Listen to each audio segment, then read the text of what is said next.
Welcome into another episode of Tailgate Talk SEC. I am Will Thomas, and today we are recapping all of the action from this weekend on the hardwood in the SEC. It was a hell of a weekend of basketball. We got an awesome nightcap in Florida versus Arkansas where the Gators really flexed their muscles, but there was a lot that went on earlier in the day that's going to have a pretty big impact now that we are officially in the best month of the year, and that is March. The madness has officially begun. So let's start right where I just brought up. Florida hosted Arkansas and beat them 111-77. Arkansas is good. Arkansas is a good basketball team, but they did not look like it yesterday. And that is not because of anything wrong with the Hogs. It's because of everything that is right with the Gators. I mean, Florida had 53 and 58 points in the first and second halves. Not much more than the last time I've seen a double 50-point half happen from a team. But I mean, I think it was 7 players in double figures. All of their starters, and then Klavjar and Isaiah Brown off the bench all got to double-digit points. And this team shot 42% from deep in this game. That's the missing piece for Florida, like we've said for a while. If they start shooting good from deep, they probably won't lose again. And if you guys follow me on Twitter, you definitely saw, I mean, last night I put up that I think they're the best team in the country, and I think that they repeat. You know, I'm mailing that in right now. And that got a lot of reaction, both positive and negative, from Florida fans and everybody else. But that's where I'm at with this team, with how good the front court is. And you know that's never really going to have a bad day. You don't get cold contesting shots at the rim. You don't get cold boxing out. And you're looking at their guard play. I mean, Klavjar can't miss. He is absolutely on fire shooting the ball from deep. And, Boogie, Xavier Lee, even Isaiah Brown to a certain extent being a pseudo guard, they figured out their roles now. Early in the year and even through SEC play a little bit, like there was a little bit of confusion, a lack of confidence in exactly what each guy is supposed to do. What is your role? That's gone now. Everybody knows their role in that Florida backcourt, which makes it so much more dangerous because all that they need is good guard play. They don't need great. I think they just need good. Because once they get to the Sweet 16, Florida, if they get to that second weekend, I feel decently confident saying that they probably will have the guard disadvantage the rest of the way. But as long as their guards just do their jobs, take care of the ball, hit those shots when they're open like they have been. If you're Xavier Lee, getting out in transition and finishing those buckets at the rim, they'll be good. All they need is good enough guard play. It seems like they're getting it. And this Florida team, they're my national champion. I'm calling that right now. I think the Gators go back to back. But now let's go to a bubble watch here. The Lone Star Bubble Battle, which I'm still working on a trademark for, haven't gotten that approved yet. But Texas took down A&M on the road yesterday. And this was a big one for a few reasons. I mean, Texas, I do think, needed it more than the Aggies, right? Because, I mean, even they're both projected to be right around that 10 seed line before yesterday. But A&M's felt more solid in there to me. Texas, especially having lost their last two before this, I think the Horns needed just a little bit more, and they went in there and got it done. And it was a little spooky in the beginning because both Dalen Swain and Vokia Titus picked up 2 fouls before the under 16 timeout in the first half. We weren't even sure how much of them we were going to be getting. But they hung around in that first half, only down by 1 when they went to the locker rooms, won the game 76-70. So for the Horns, I think they're just about safe. As long as you don't drop these last 2 games at Arkansas, which is tricky, and then home versus Oklahoma, as long as, worst case, you split those and then go win a game in Nashville, Texas will be fine. I think they're okay. And for A&M, I think it's a similar thing. I do think they're okay. I think they'll make the tournament as long as they don't totally collapse. They host Kentucky during the midweek, and they go to LSU. That, again, I mean, you can probably go 2-0 there. You probably can, but you just got to go 1-1 there, win a game in Nashville again. But both these teams from Texas, I do believe, will be good to make the tournament. And the bubble battle this weekend, it was a very competitive game. It was clear how important that game was to both teams because they both knew the stakes. But the Longhorns got it done. It took down the Aggies in College Station. And let's go to a team that I think is going to be pretty sneaky dangerous. Oklahoma. I think Oklahoma can be a threat in Nashville. I think they can. And they haven't been much of a threat really all year. The record's not very good. What is their record? 15-14 overall, 5-11 in the SEC. They haven't been this team that teams look at on their schedule and they're like, whew, okay, here we go. But over the past few weeks, they've beaten Vandy and Georgia, who are both tournament teams. They've blown out Auburn and LSU, who aren't great, and we'll get to Auburn in a minute, who aren't great, but blowing them out, and LSU was on the road, is still very impressive. So they can clearly compete with the general middle of the SEC, right? Like those bubble teams, those tournament teams, they can not only compete, but they can beat them. And they're near the top of the conference in three-point shooting, both in volume, in percentage, all of that. So if they're shooting well, They can hang with anybody. It's kind of similar to why I so high on Alabama, because they can shoot themselves back into any game if they're hot. So can Oklahoma. They just don't get near the recognition because, I mean, granted, they're a much worse team.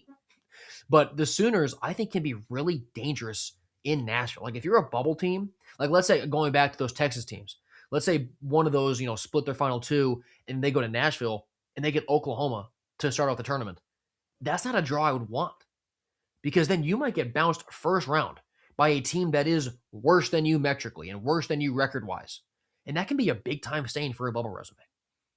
Big time. So Oklahoma, I think, is going to be incredibly dangerous in Nashville in the SEC tournament. It's not a team that I would want to draw if I was a bubble team heading to that tournament. Okay, let's go. I'm going to get angry at Auburn for a minute. Auburn lost at home to Ole Miss 85-79 after leading in the second half. And then Lenardi this morning still had them in the field. We've got to get Auburn out of bracket projections. This team sucks. They're so bad. 15-14 overall, but you look at their last, how many games is this? 1 second, I got to count. Their last 8 games. I'm going to list them off result-wise. Loss, loss, loss, loss, loss. Win by 1 on the Colin Chandler push-off. Loss, loss. Auburn blows.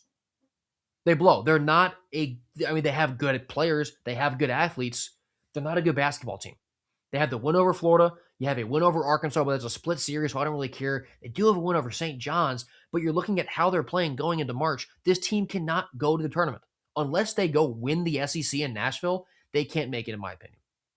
They just can't. And what was kind of crazy, too, is that the clip kind of went viral the other day of Bruce Pearl on TV, former Auburn coach, obviously, talking about how he thought that Miami of Ohio, if they don't win their conference, that they can't make it as an at-large because their resume isn't there, the measures aren't there, which I actually am willing to listen to as an argument.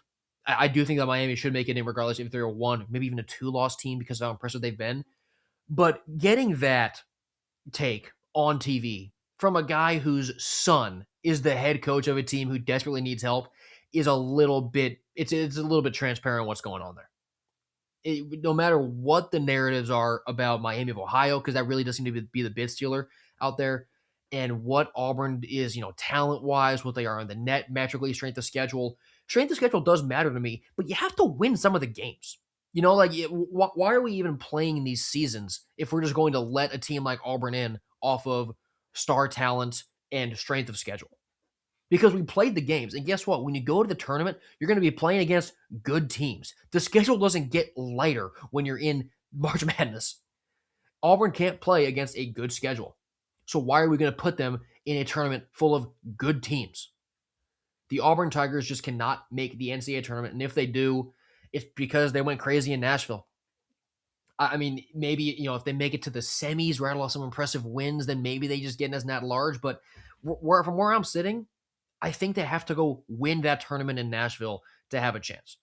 And to their credit, they have a win over Florida this year on the road. So maybe they can get hot and compete with these teams. But the way I see it right now, Auburn's got to go home. And I don't think that, I'm not coming at from the angle of Stephen Pearl can't do the job, or it was a total mistake. It was a really hard schedule this year, which is fine. It was Stephen Pearl's first year as head coach. He maybe had some issues with Keyshawn Hall off the court, your star player. It's fine. It's fine. It's sort of just jarring to see, how good Auburn has been, how good they were last year, then this drop off, how quickly Bruce Pearl's exit was. But they're fine. They're going to be fine as a program. Their talent acquisition is good. I do believe that Stephen Pearl can be a good coach. I mean, his team went in there and beat Todd Golden in Gainesville. But Auburn this year, it's not there. They do not belong in the field. But 3 teams who do belong in the field and we need to pay attention to this past week: Missouri, Kentucky, and Tennessee. They are in a 3-way tie right now for 4th place in the league. And that obviously matters because that 4th place spot in the conference gets the final double bye in Nashville. And Missouri's been sneakily just playing good basketball. They're on the bubble, obviously, but they haven't really been in the talks of SEC seeding wise. Well, not only are they in contention for this 4th seed, they're in the driver's seat because they have wins head-to-head over both Kentucky and Tennessee. All 3 teams are 10-6 right now, but Missouri's beaten them both. So if Missouri, they control their own destiny. They have their own path here to get that 4 seed. if they win these last two games, which are at Oklahoma, which, like I said, with Oklahoma, I don't think they're a slouch. That's a tricky game. And they host Arkansas to end the year, which obviously is hard. So Missouri, they are in the driver's seat to get a double bye in Nashville, which kind of sounds crazy to say. And then the one below that would then be Kentucky. They're in the second best spot because they lost to Missouri, but they have the wins over Tennessee. Kentucky's last two games are at A&M and hosting Florida. Two hard games. And they have to go 2-0 over that stretch if they want a shot at that double bye. And Tennessee's in the trickiest spot. But there is a little bit of hope because their last two games are easiest of those three teams. They go to South Carolina and they host Vanderbilt. Tennessee has got to go 2-0, focus on their own games, focus on Nate Amet's health. We don't have an update on that yet after he had to leave the Bama game with that awkward knee-looking, quad-looking injury. But Tennessee has to go 2-0 here, and then in Missouri and Kentucky to both go 1-1 or worse, which is very much on the table.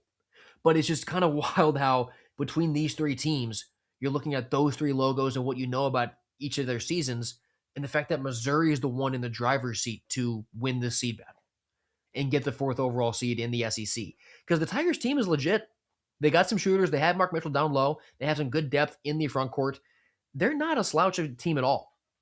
And I do believe that their performances this weekend should lock them into the tournament, beating Tennessee during the midweek and then demolishing Mississippi State on the road. They should be fine as long as they don't lose these next two and lose their opening round in Nashville in horrible fashion. So the Tigers, I do believe, are a tournament team, and they might be a double bye team in Nashville if they're able to take care of business next week.